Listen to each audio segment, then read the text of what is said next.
ओम साईराम।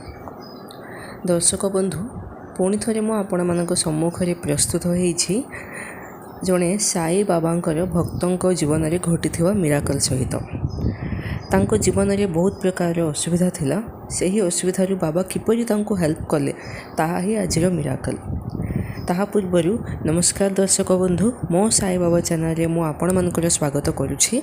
आशा करुछि समस्ते भलरे अछंती, शांति रे अछंती, सुख रे अछंती एवं प्रत्येक मुहूर्त बाबा को स्मरण ही करुछंती। बाबा का आशीर्वाद सर्वदा जेपरि आम उपरे रहू यही प्रार्थना आजिर वीडियोटी मु स्टार्ट करने को जाऊँगी। तेबे चलतु आउ डेरी कहीं वीडियोटी को स्टार्ट करनवा। दर्शक बंधु जड़े साई डिवोटी थिले, से एक्चुअली जड़े इंडियन किंतु से रोते फॉरेन रे 2014-15 से समय कथा। तांको लाइफ रे बहुत डाउन पीरियड चलुला, बहुत कष्ट से अनुभव करते कारण से एते भल चाकरी तांको पाखे नथिला, फाइनेंशियली बहुत से असुविधार सम्मुखीन करते। माने से एते डिटेल मत कही ना, किंतु से कहले जे तांकर बहुत बैड पीरियड ही थिला, बहुत डाउन पीरियड ही से फेस करथुले। आउ एही समय रे से बहुत पूर्व बाबांकर डिवोटी थिले। तांको मन रे थिले जे थरे मु शिरडी जाइके आसीबी, थरे मु इंडिया जीबी आउ बाबांको दर्शन करिबी। मोर बहुत मन होछि, मते बाबांकर थरे दर्शन करिया पे इच्छा होछि। आउ तांकर जहाँ भी कष्ट थिला सेही कष्ट पई से प्रतिदिन बाबांको से पूजा करथिले, कहथिले जे तांकर कष्ट जेपरि माने जहाँ भी कष्ट अच्छी ताहा दूर हो से सबुदिन प्रार्थना करते। से बहुत प्रकार पूजा करते, जमती बाबा को प्रतिदिन आरती दौले, पूजा करते, दीप लगाते, बाबा सच्चरित्र पढ़ुले, बाबा नाम ही केवल से जपुले। यहीपरि से एप्रिल मासर स्टार्ट कले कंटिन्यूअसली से बाबांकर नाम ही से जपुले। यहीपरि करने पखापाखि अक्टोबर समय तांको बाबा डाकिले शिरडी पर। शिरडी जीवार समय आसला, माने तामाने कौन माने तांको इंडिया जीवार समय आसला। से टिकेट करथिले और 29 डेज पे से इंडिया जाइथिले। से बहुत एक्साइटेड थिले कारण तांको मनर जो इच्छाटा थिला बाबांको दर्शन करिया पे शिरडी जीवा पे ताहा फुलफिल होछि फाइनली। से बहुत खुशी थे, बहुत एक्साइटेड थे, बहुत हैप्पीली से इंडिया गले। आउ से गले निज घर को तांको माँ बापा सहित मिसिले, निज रिलेटिव समस्त सहित मिसिले, सब पूरापूरी भल अच्छे। किंतु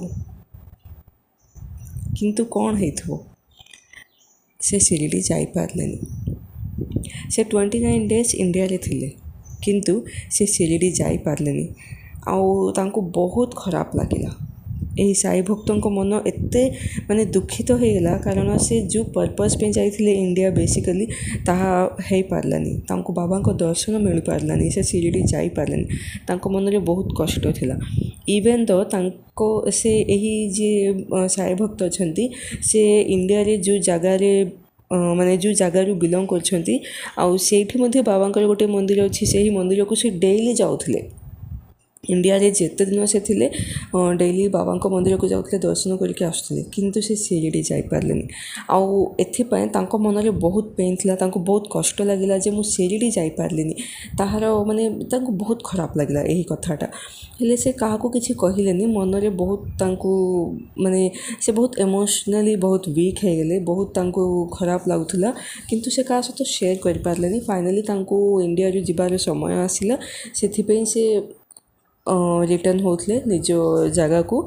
से फ्लाइट रे बसिछंती, किंतु तांको मन रे बहुत कष्ट।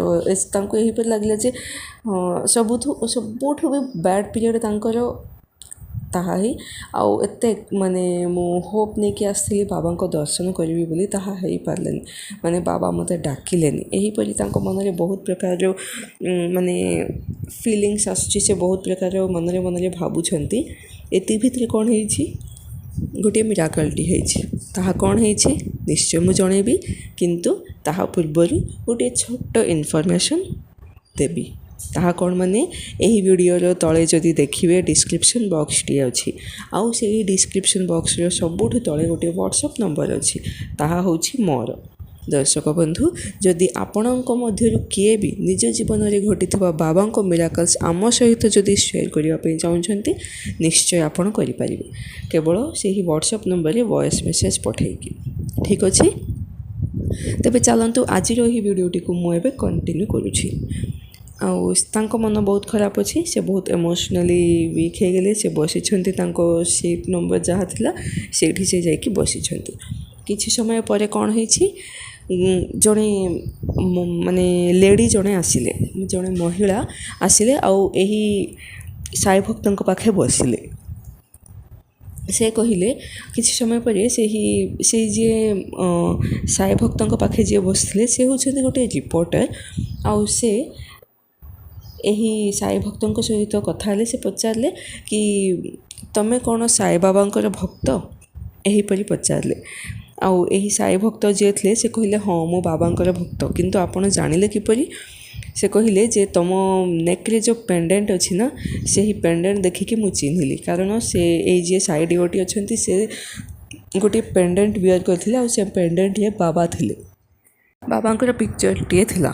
ଆଉ ତାହା ଦେଖିକି ସେପଟରେ ଯିଏ ରିପୋର୍ଟର ଅଛନ୍ତି ସେ ଜାଣିଲେ। ଆଉ ସେ କହିଲେ ଆଚ୍ଛା ଠିକ୍ ଅଛି। ତାପରେ ଏହିପରି କଥାଟା ଷ୍ଟାର୍ଟ ହେଲା। ଆଉ ଏଇ ଯିଏ ରିପୋର୍ଟର ଅଛନ୍ତି ତାଙ୍କର ଜଣେ ସାଙ୍ଗ ହେଉଛନ୍ତି ବାବାଙ୍କର ଭକ୍ତ। ଆଉ ସେହି ସାଙ୍ଗ ଏହି ରିପୋର୍ଟରକୁ ବାବାଙ୍କର ସଚ୍ଚରିତ୍ର ଦେଇଥିଲେ ପଢ଼ିବା ପାଇଁ। ଆଉ ଏହି ଯିଏ ରିପୋର୍ଟର ଅଛନ୍ତି ସେ ଏହି ଫ୍ଲାଇଟ୍ ଜର୍ଣ୍ଣି ପୂର୍ବ ଦିନ ରାତିରେ ପୁରା ବସିଥିଲେ ଆଉ ବାବାଙ୍କର ସଚ୍ଚରିତ୍ର ଯାହା ଅଛି ତାହା ପୁରାପୁରି କମ୍ପ୍ଲିଟ୍ କରିଦେଲେ ଗୋଟିଏ ଦିନରେ ହିଁ। ଆଉ ତାପରେ କ'ଣ ମାନେ ଆସିଛନ୍ତି ଫ୍ଲାଇଟ୍ରେ ବସିଛନ୍ତି, ଉଭୟ ଧୀରେ ଧୀରେ କଥା ହେବା ଷ୍ଟାର୍ଟ କଲେ। ଆଉ ତାପରେ କ'ଣ ହେଇଛି, କିଛି ସମୟ ପରେ ଏହି ଯିଏ ମାନେ ଏହିପରି କନଭରସେସନ୍ରେ ସାଇ ଭକ୍ତ ଯିଏ ଅଛନ୍ତି ସେ କହିଲେ ଯେ ମୁଁ ଏହିପରି ଶିରିଡ଼ି ଯିବି ବୋଲି ଭାବିଥିଲି, କିନ୍ତୁ ମୁଁ ଶିରିଡ଼ି ଯାଇପାରିଲିନି। ତାପରେ କ'ଣ ହେଇଛି, ଏଇ ଯିଏ ରିପୋର୍ଟର ଅଛନ୍ତି ସେ ତାଙ୍କ ପାଖେ ଗୋଟିଏ ଛୋଟ ବିଭୂତି ପ୍ୟାକେଟ୍ଟିଏ ଥିଲା। ସେ ପ୍ୟାକେଟ୍ଟି କାଢ଼ିକି ଏଇ ସାଇ ଭକ୍ତଙ୍କୁ ଦେଇଦେଲେ ଆଉ କହିଲେ ମୁଁ ତ 2-3 ଦିନ ପାଇଁ ସିଙ୍ଗାପୁର ଯାଉଛି, ସେଥିପାଇଁ ମୁଁ ତ ରିଟର୍ଣ୍ଣ ହେଇଯାଉଛି ଇଣ୍ଡିଆକୁ, ମୋର କିଛି ଅସୁବିଧା ହେବନି, ମୁଁ ଯେତେବେଳେ ବାବା ଡାକିବେ ସାଙ୍ଗେ ସାଙ୍ଗେ ମୁଁ ଯାଇ ଦର୍ଶନ କରିପାରିବି ଆଉ ବିଭୂତି ମୋତେ ମିଳିଯିବ। ସେଥିପାଇଁ ଏହି ବିଭୂତି ପ୍ୟାକେଟ୍ଟିକୁ ନିଜ ପାଖରେ ରଖନ୍ତୁ ଆଉ ମନ ଖରାପ କରନ୍ତୁନି, ନିଶ୍ଚୟ ବାବା ଆପଣଙ୍କୁ ଡାକିବେ, ଏହିପରି ମୋତେ ଲାଗୁଛି। ଆଉ ଏହିସବୁ ଏତେ ପ୍ରକାର ପଜିଟିଭ୍ କଥା ଯେତେବେଳେ ରିପୋର୍ଟର ଏଇ ସାଇ ଭକ୍ତ ଶୁଣିଲେ ତାଙ୍କୁ ମଧ୍ୟ ଟିକେ ଲାଗିଲା ଯେ ମାନେ ସେ ଟିକେ ଫିଲ୍ କଲେ ଯେମିତି ବାବା ତାଙ୍କ ଆଖପାଖ କେଉଁଠି ଅଛନ୍ତି। ଆଉ ଏହି ରିପୋର୍ଟର ସହିତ ଯେତେ ସମୟ କଥା ହେଉଥିଲେ ତାଙ୍କୁ ଏହିପରି ଭାଇବ୍ସ ମିଳୁଥିଲା ଯେ ଯେପରି ସେ ବାବାଙ୍କ ସହିତ ହିଁ କଥା ହେଉଛନ୍ତି, ଏହିପରି ତାଙ୍କେ ଫିଲ୍ କଲେ। ଆଉ ତାପରେ କ'ଣ ହେଇଛି, ସେ ବହୁତ ଖୁସି ହେଲେ, ମାନେ ଯେତେବେଳେ ବିଭୂତି ପ୍ୟାକେଟ୍ ମିଳିଗଲା ତାଙ୍କୁ ଟିକେ ଭଲ ଲାଗିଲା। ସେ ସାଙ୍ଗେ ସାଙ୍ଗେ ସେ ପ୍ୟାକେଟ୍ଟିକୁ ନେଲେ ଆଉ ମାନେ ସେହି ପ୍ୟାକେଟ୍ଟିକୁ ବହୁତ ଯତ୍ନର ସହିତ ନିଜ ବ୍ୟାଗ୍ରେ ରଖିଲେ ଆଉ ଏହି ରିପୋର୍ଟରକୁ ଥ୍ୟାଙ୍କ୍ସ ମଧ୍ୟ ଜଣାଇଲେ। ଆଉ ଏହିପରି ହେଲା। ତାପରେ ଯିଏ ଯାହା ରାସ୍ତାରେ ପଳାଇଲେ, ନିଜ ଘରକୁ ପଳାଇଲେ। ଆଉ ଧୀରେ ଧୀରେ କ'ଣ ହେଲା, ଏଇ ଯିଏ ସାଇ ଭକ୍ତ ଅଛନ୍ତି ତାଙ୍କର ମୁଁ ଷ୍ଟାର୍ଟିଂରେ କହିଥିଲି ନା ତାଙ୍କର ଟିକେ ଅସୁବିଧା ମଧ୍ୟ ଥିଲା ଲାଇଫ୍ରେ। ଆଉ ମାନେ ସମୟ ସହିତ ସବୁ ପ୍ରକାରର ଅସୁବିଧା ଯାହା ବି ଥିଲା ତାହା ଦୂର ହୋଇଗଲା। ଆଉ ଦର୍ଶକ ବନ୍ଧୁ ମୁଁ ଗୋଟିଏ କଥା କହିବି, ବାବା ସବୁବେଳେ କୁହନ୍ତି ଯେ ଯେତିକି ଭକ୍ତି କରିବା ଆବଶ୍ୟକ ସେତିକି ହିଁ ପେସେନ୍ସ ରଖିବା ମଧ୍ୟ ଆବଶ୍ୟକ। ସେଥିପାଇଁ ବାବା ଧୀରେ ଧୀରେ ଏହି ଯିଏ ସାଇ ଭକ୍ତ ଅଛନ୍ତି ସେ ଯେହେତୁ ସେ ପେସେନ୍ସ ରଖିଥିଲେ, ବାବାଙ୍କ ଉପରେ ବିଶ୍ୱାସ ରଖିଥିଲେ, ସେଥିପାଇଁ ତାଙ୍କର କଷ୍ଟ ସବୁ ବାବା ଦୂର କରିଦେଇଥିଲେ। ଦର୍ଶକ ବନ୍ଧୁ ଆଶା କରୁଛି ନିଶ୍ଚୟ ଆପଣମାନଙ୍କୁ ଏହି ମିରାକଲଟି ଭଲ ଲାଗିଥିବ। ସେଥିପାଇଁ ମନରେ ଥରେ ଓମ୍ ସାଇରାମ ବୋଲି ଭାବିବା କିନ୍ତୁ ଭୁଲିବେନି। ଆଜି ପାଇଁ ମୋତେ ବିଦାୟ ଦିଅନ୍ତୁ, କାଲି ପୁଣି ଥରେ ମୁଁ ଆପଣମାନଙ୍କ ସମ୍ମୁଖରେ ବହୁତ ସୁନ୍ଦର ମିରାକଲ ସହିତ ପ୍ରସ୍ତୁତ ହେବି।